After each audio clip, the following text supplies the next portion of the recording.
Morning guys! Day 2 of our Bohol tour dito sa Panglao. Ang gagawin natin ngayon ay countryside tour. So, aantayin na lang namin kaming ma-pick up ni Kuya Charles around 8 AM. So, see you later! We book a private tour arranged by Lidam Travel and Tours. And since it's a private tour, we're not limited by time. At dahil dyan, nag-request akong isama ang ATV sa itinerary namin today. Si Kuya Charles na ang bahala magpaliwanag sa schedule namin. Kuya Charles, pasok! Okay, so travel tayo isang oras kalahati papuntang Chocolate Hills. Okay po. So yung itinerary natin for today, Chocolate Hills. Pwede din, unahin muna natin yung ATV kasi nasa baba kasi yung daanan natin. Okay. ATV, then viewing deck sa Chocolate Hills, then Tarsier, man-made forest, tapos ng man-made Lobok Floating Restaurant. At pagkatapos ng Lobok, punta tayo ng Python Butterfly. Pagkatapos ng Python Butterfly, Backlion Church, Souvenir Shop, and Blood Compact. After 1.5 hours of kulitan and sightseeing, we're here in Carmen, Bohol, home of the famous Chocolate Hills. Yeah. And one of the best way to explore this breathtaking place is by riding an ATV. Bohol ATV guided tours ang operator namin. They offer two types of ATV rides, one ATV for single passenger and a buggy ATV for two passengers. So, we have guide na po na mag-a-assist sa inyo. At the same time, si guide na din po yung mag-video at mag-pictures po. Gamit lang yung mga gadget po, sir. Okay. No problem. So, which one do you prepare, sir? Pero dahil mainit at si Girlie ay passenger princess, we choose the buggy ATV. Let the ATV adventure start!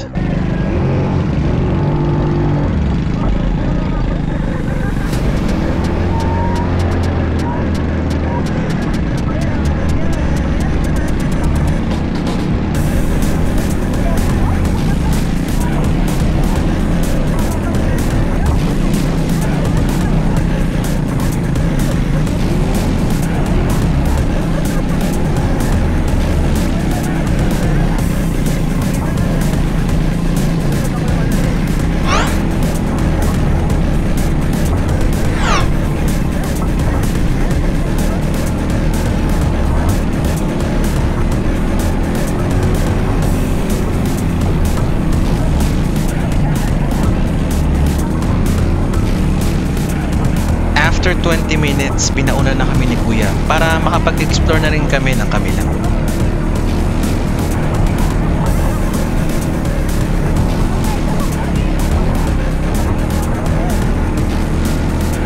At dito na nag-start ang katatawanan. Mayroon palang mangyayari sa amin nang hindi ko inaasahan.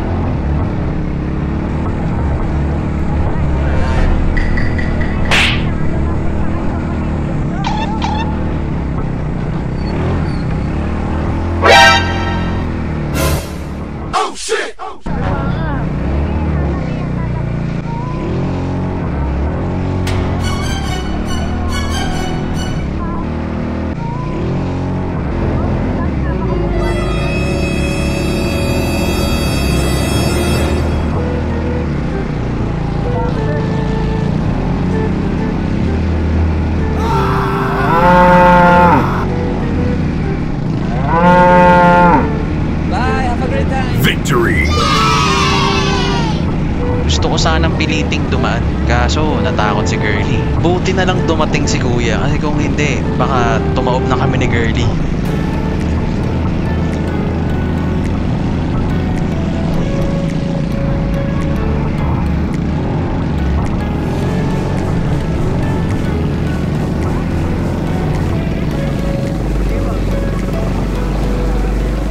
A few meters from our baka encounter, narating namin ang quarter moon.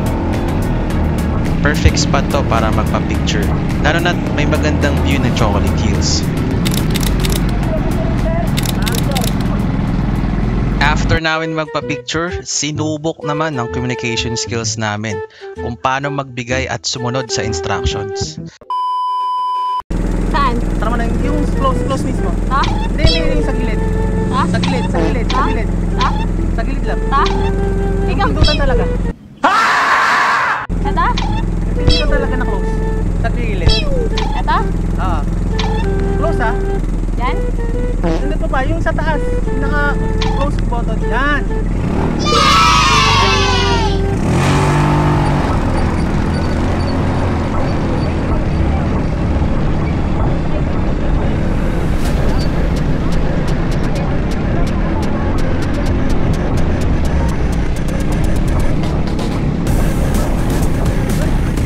Wala na sigurong mangyayaring unexpected, so it's time para humarurot.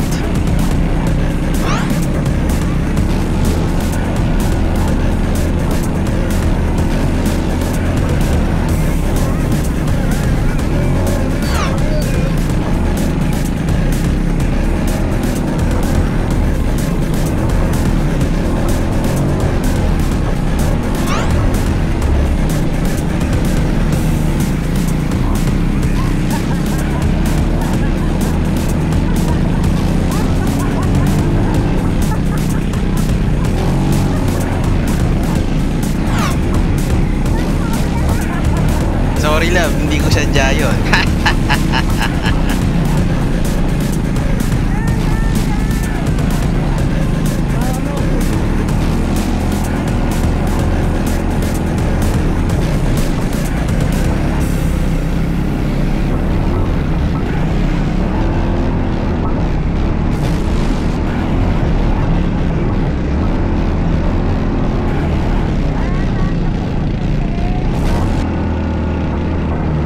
Feeling ko malapit na ako bumigo kay Curly, so magdadahan-dahan muna tayo.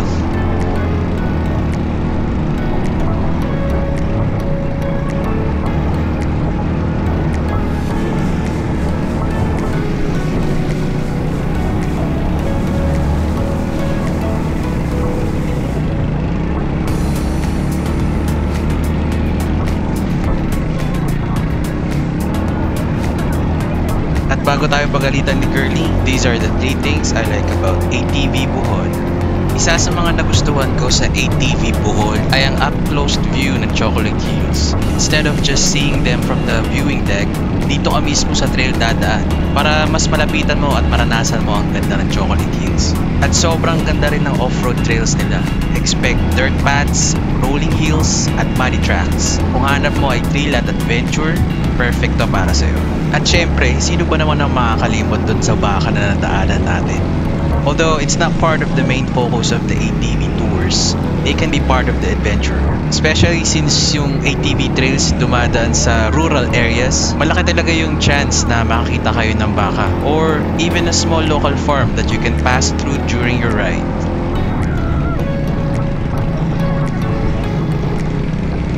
Another perfect picture spot na madadaanan nyo ay ang Bird's Nest. Pwede kayong mag-stop over dito at magpahinga saglit. Meron din naman nagtitinda ng buko juice dito kung nauuhaw kayo.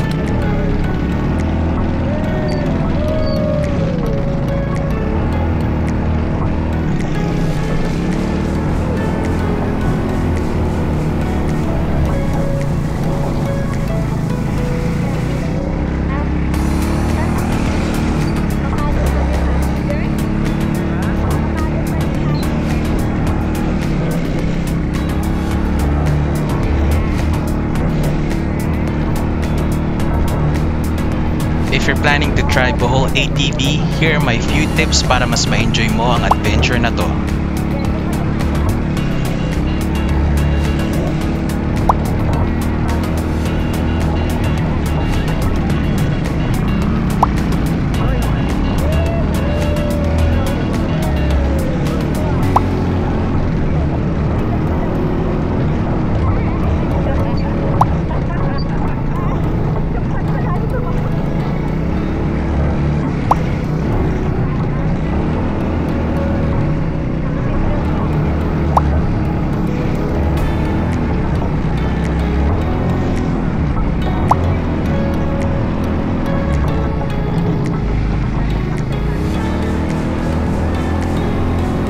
Akala ko nung una masyadong mahaba yung 1 hour. Pero pag nanto ka na sa track, hindi mo mamalayan. Isang oras na pala yun. Masyado akong nag-enjoy at hindi ko namalayan yung oras.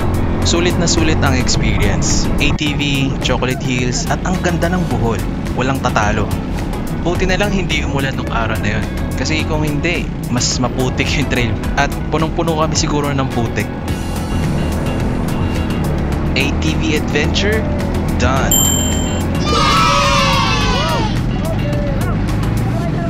On our next video, we'll continue our countryside tour adventure. Samahan nyo kaming subukan ng Lubok River Cruise at iba pang tourist attraction dito sa Bohol. It's going to be a fun and exciting day. I'll see you on our next video. Let's go!